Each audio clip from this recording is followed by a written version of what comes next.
Microscopie du caddie, extrait de L'éblouissement des bords de route, de Bruce Bégou, aux éditions Verticales.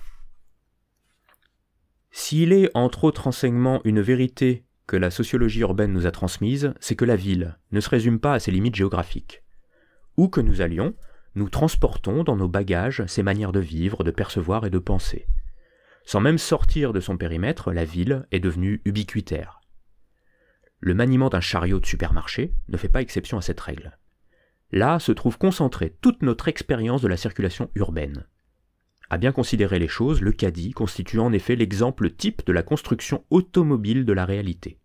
Non pas seulement parce qu'il possède 4 roues et exige un certain sens de la conduite, mais surtout parce qu'il réalise la séparation du coffre de la voiture qui devient par ce biais ambulant.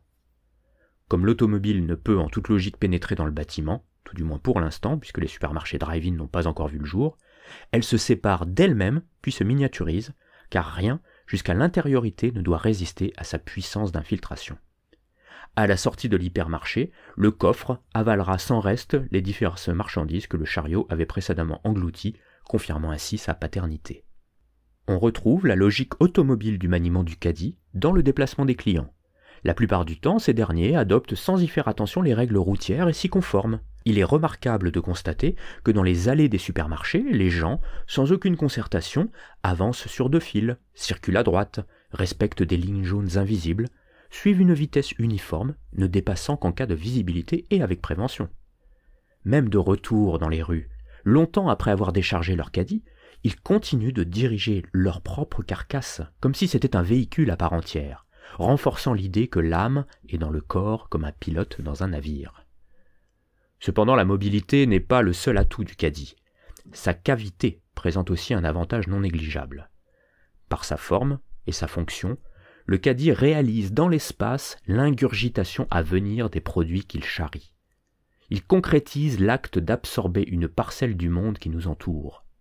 Avant même d'avaler toutes les nourritures que nous sélectionnons, nous les entassons et les promenons dans ce bac mobile, extension de notre corps à laquelle nous avons ajouté 4 roues.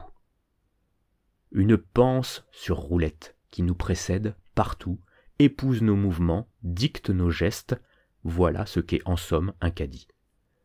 Nous déposons au fond du chariot en fer les multiples contenants que nous venons de choisir, boîtes de conserve, paquets, ballots, caisses, sacs sous vide, bouteilles, avec le même empressement avide que lorsque nous déverserons plus tard dans notre estomac les divers contenus qu'il renferme.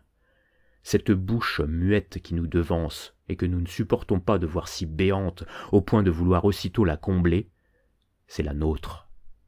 En somme, le remplissage du caddie préfigure l'acte du repas. Antérieurement à l'absorption physique, on procède à l'absorption symbolique, l'achat.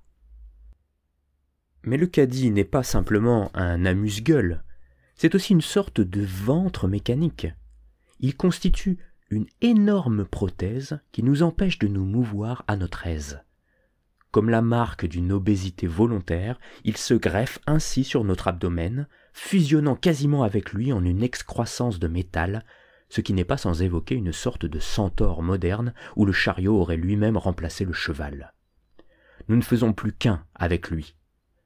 Objet anthropotechnique, il est le prolongement de notre corps et l'anticipation de notre intégration future à la voiture. Nos dispositions corporelles et les potentialités de l'outil s'allient ici en un montage parfait. Le caddie préfigure notre devenir machine, notre symbiose avec l'univers technologique et marchand qui nous transformera en une unité vivante, parlante, laborieuse. Ce n'est pas nous qui le poussons, c'est lui qui nous attire. On peut ainsi parler d'un homme caddie, comme l'on parle d'un homme sandwich ou d'une machine-outil. Pour cet être monstrueux, le vivant et le mécanique se mêlent, brouillant les frontières des genres. Cette union contre nature devient encore plus troublante lorsque l'on prend conscience qu'elle pourrait aboutir à la gestation d'une créature, mi-homme, mi-machine. Le caddie représente alors une sorte de ventre enceint, en acier trempé, d'où le monde à venir tirera son origine hybride et fonctionnelle. D'ailleurs, comme pour confirmer cette impression gravidique, le caddie comporte une partie amovible où installer les enfants. il prolonge là aussi le giron maternel et sursoit à ses fonctions naturelles. La valeur d'un caddie s'estime donc sans cesse au rôle qu'il joue dans notre colportage quotidien. Tout ce que nous sommes et produisons de plus cher doit pouvoir être acheminé par un moyen ou par un autre. Rien ne doit être laissé immobile et stable, définitivement fixé à un lieu, rivé à un endroit. Homo ferens, l'homme qui aime transporter tout ce qui lui appartient. Il transborde, emmène, décharge, remplit et charrie. Ce qui lui importe vraiment dans la vie, c'est ce qu'il emporte avec lui. Toute l'importance de son existence réside dans son emportance. Le vendredi soir, dans les allées munificentes des hypermarchés de Seattle, Tokyo ou de Londres, sous une lumière implacablement crue, le trafic des chariots est intense et nerveux. Ça glisse et ça freine, ça joue des coudes et des poignets. Pour décrire cette agitation grouillante, ce sont les images les plus éculées qui conviennent, car à ma connaissance il n'en existe pas de meilleures. Ruches, mines, fourmilières.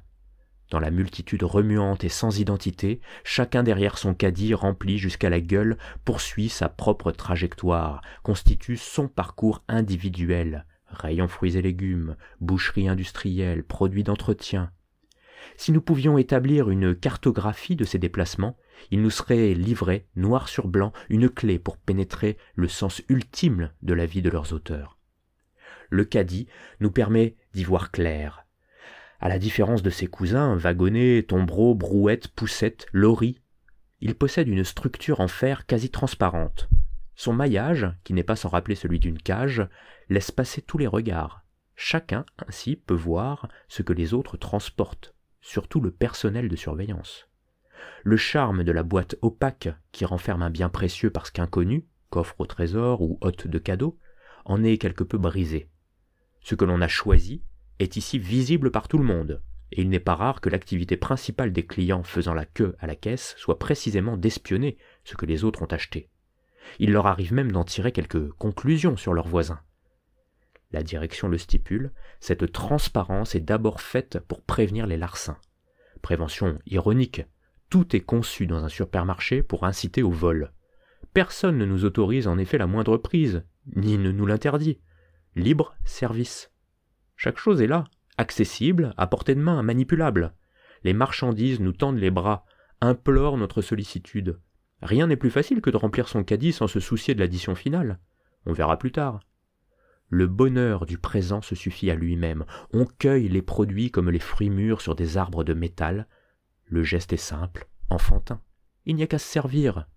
C'est presque un amusement, et il semble que certains autour de nous se prennent au jeu sans compter.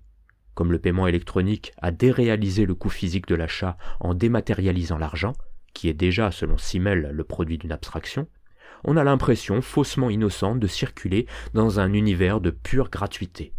Le système marchand nous pousse à faire ce qu'il refuse que nous fassions réellement, et c'est grâce à l'émission de cet ordre double, contradictoire, et pour cela perturbateur, qu'il gagne sur les deux tableaux. De retour sur le parking, la féerie accumulatrice s'achève. Le remplissage du coffre de la voiture ayant été rondement mené, le caddie n'est plus qu'un objet encombrant, importun et stupide. Rien n'est plus pénible alors que de le reconduire à la station où l'on va l'enfoncer sans égard dans l'un de ses congénères et récupérer la pièce dans le boîtier scellé à la barre d'appui. Certains n'ont pas la chance de dormir dans leur foyer à l'abri du vent et de la pluie. Ils errent sur les terrains vagues et au pied des cités, rebuts de la société de consommation qui les délaisse sans pitié, eux qui l'ont pourtant porté dans leur ventre et nourri de leur chair. Ils ne lui servent à présent, vides et gourds, plus à rien. Les plus chanceux parmi ces chariots déshérités deviendront la maison ambulante des clochards. En tirant profit de cette aubaine, ceux-ci rendent un ultime hommage, le seul véritable, à ce véhicule moderne.